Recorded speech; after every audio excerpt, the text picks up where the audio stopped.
was closing in on Duncannon, feeling that mix of exhaustion and excitement that comes when you're too far gone to turn around, but not quite close enough to celebrate. About 10 miles out, I spotted a small group of older women huddled around a couple of picnic tables near the trail. They waved me over with warm smiles, so I joined them to rest my legs a bit. They asked if I was a thru hiker and seemed genuinely thrilled about my progress. We traded a few stories.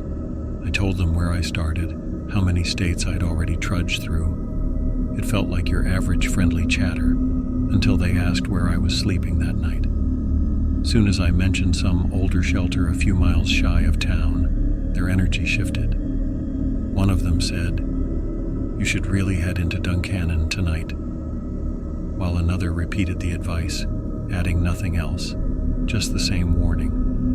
None of them spelled out why, and I remember thinking, are they worried about the weather or something? But their eyes had this urgency, like they knew something I didn't. I tried to press them for details, but they brushed it off, insisting it'd be better if I pushed on to town. My pack was heavy, and my feet were screaming at me, so heading all the way in felt like an extra challenge. Their unease was contagious, though. As I said my goodbyes, that tension they carried clung to me like a damp chill. By late afternoon, I found myself turning off the main stretch of the Appalachian Trail, following a steep side path toward the shelter. The slope was trickier than I expected, with old roots and loose stones that had me stumbling more than once. Overhead, the light was already starting to fade behind thick branches. Normally, I'd be okay with a few hours of dusk hiking, but something about that place just felt heavy. Eventually, I reached two battered structures that I knew from my guidebook were built by Earl Schaffer. He was basically royalty, having been the first person to ever hike the entire trail in one go. The shelters looked ancient, sagging in spots, and the musty boards gave off a whiff of age and rot. Nearby was a new shelter under construction, and even from a distance, I noticed carved faces on the beam ends. They peered out in a way I couldn't quite describe, like silent observers in the dying light. I could have stayed in the half-finished shelter, but it seemed even more unsettling with those carved heads. So I stuck to one of the old ones. Inside, the shelter's floor was just round logs placed side by side, barely lifted off the ground. It made for a pretty uneven sleeping surface. I figured I'd seen worse. This was the AT, after all. But something about that rickety setup gave me an odd sense of discomfort. I tried to focus on other things, next day's mileage, where I'd get water, a possible 0 day in Duncannon. But whenever I paused, that prickly awareness returned, like I wasn't alone. I kept glancing around, seeing nothing but old wood, leaves, and a few spiders skittering in the corners. I made dinner quickly, more to keep my hands busy than anything. Every so often, a gust of wind would whistle through the beams, and the shelter groaned like it had a voice of its own. My mind flicked back to the women at the picnic tables. Why were they so insistent I shouldn't be here? The question nagged at me, but without a concrete reason, I brushed it off as local superstition or overprotection. Night fell harder than usual, it seemed. The woods beyond the shelter entrance looked like a solid wall of black. My headlamp beam danced around, catching the edges of rocks and roots outside, but I couldn't shake the weirdness. I tried to sleep, but my senses stayed on high alert. Sometimes a crack of a branch snapped me awake, or a rustle of movement made me think there was someone or something lurking beyond the circle of light. When morning finally arrived, the relief I felt was intense.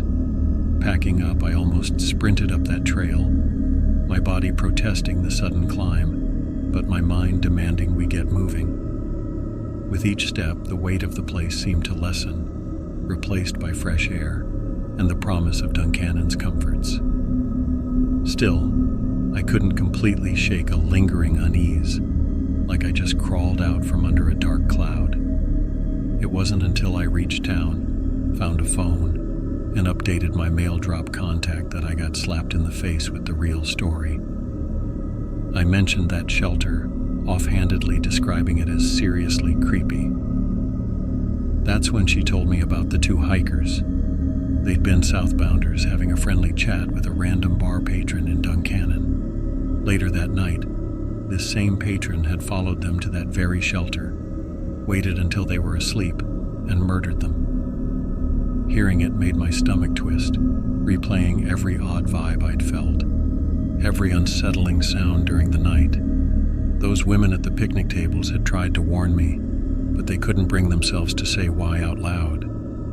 I felt a hollow ache in my chest, knowing now what happened in those walls. It was more than just an old shelter. It was a crime scene, a place stained by something monstrous. If I had known, would I still have slept there? Maybe not. But the thought of it being so close to where two people lost their lives shifted the trail in my mind. The wilderness wasn't just bears and storms. It could hold human darkness too, and I had just walked right into it. I came back to that stretch of the trail a few years later. I hadn't really planned on returning. There was a part of me that wanted to avoid that entire area after learning what had gone down at the old shelters. But life and my hiking routes had a funny way of circling back on themselves. Before I knew it, I was standing at the same cutoff from the main trail, peering down the slope with this knot in my stomach. The trees here looked familiar, yet different, maybe older or scarred by storms. Sunlight trickled through the canopy in thin beams, and a low breeze made the branches sway. I swear it felt like the forest was reminding me. We remember what happened here. Going down that path, I half expected to see the two old shelters just as they'd been. My memory was vivid. Those ramshackle logs, the musty smell, the new shelter mid-construction with the carved faces. But when I reached the bottom, I was greeted by an entirely changed scene. The two ancient structures had been torn out. No trace but a few piles of splintered wood near the edge of the clearing. Instead, the new shelter stood proudly in their place, fully completed. The carved faces I'd glimpsed years ago were still there, only now smoothed by weather, or maybe by countless hikers running their hands along them. They seemed less like art and more like watchful eyes. I hesitated, feeling a swirl of relief that the murderous old shelters were gone, mixed with a weird nostalgia for the original version of the place, even if it had been dangerously creepy. As I moved closer, I noticed someone sitting on the newly built porch, sipping from a battered canteen. He wore a bandana and looked like he'd seen a lot of trail miles. When he looked up, I nodded a greeting and he waved me over. We got to talking, as hikers do. Turns out he'd thru-hiked the trail a few years back and had come out for a weekend getaway. It wasn't long before we drifted into the subject of the area's grim history. Apparently, there was a formal dedication ceremony once the new shelter was finished. And from what he'd heard, Earl Schaffer himself had been there, only to be brushed off or overshadowed by certain officials. Folks who didn't get the depth of his contribution, or maybe just didn't care. Hearing that made me bristle. Earl had literally shaped part of the trail's legacy. These shelters, the story of the first through hike, and it hurt to imagine him being sidelined. The conversation took a darker turn when we ventured into the topic of those murders. My companion knew about them too. Of course, everyone who's hiked this area for long enough picks up the rumors, if not the exact details. But he also mentioned how, despite the tragedy, folks in town tried to move on. The new shelter was supposed to symbolize a fresh start, a safe space for hikers passing through. Only, he said, some people believed the land itself still felt tainted, as though the violence of that night hadn't just vanished when the old shelters got ripped out. "Have you felt it?" he asked me, eyes locked onto mine. That heavy quiet. I gave a slow nod, remembering the sensation of dread from my own first night here. We both fell into silence, broken only by the rustle of wind and the distant babble of a creek. Eventually, he packed up and left, heading back toward town. I hung around a bit, taking in the new shelter. It looked perfectly ordinary from the outside, just sturdy beams, a proper roof, and enough space to fit a handful of hikers. But those carved faces unnerved me.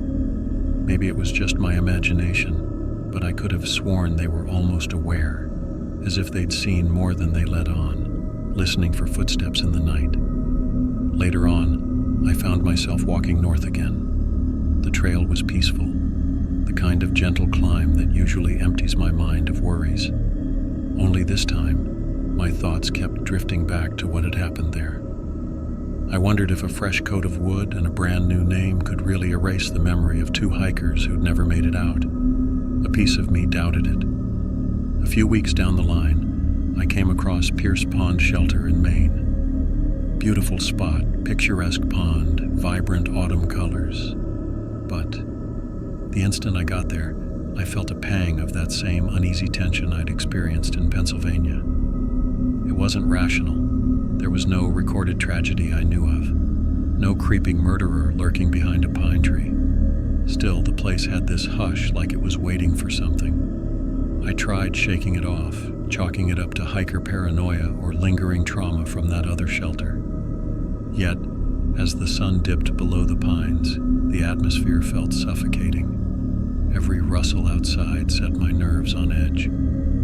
That's when I started to wonder if it was me, if I was carrying this darkness from shelter to shelter, replaying it in every unfamiliar corner of the trail. The thought alone was enough to keep me wide awake, scanning for silhouettes in the dark. Eventually, exhaustion won, and I drifted off, but not peacefully. In the morning, the chill still clung to me. I realized it's not as simple as a single terrible event in one place, or some new construction replacing old bones. The trail might be full of kind souls and breathtaking sights, but it can also trap echoes of the worst moments experienced by those who walked it. The deeper truth is that no matter how many signs we put up or improvements we make, history has a nasty habit of haunting whatever ground it clings to. I left Pierce Pond Shelter feeling a little more shaken, a little more aware of how quickly these woods can go from comforting to unnerving. And as I hiked on, the thought kept circling in my head. The real danger out here isn't always the wildlife or the elements. Sometimes it's the people you cross paths with, and the echoes they leave behind long after they're gone.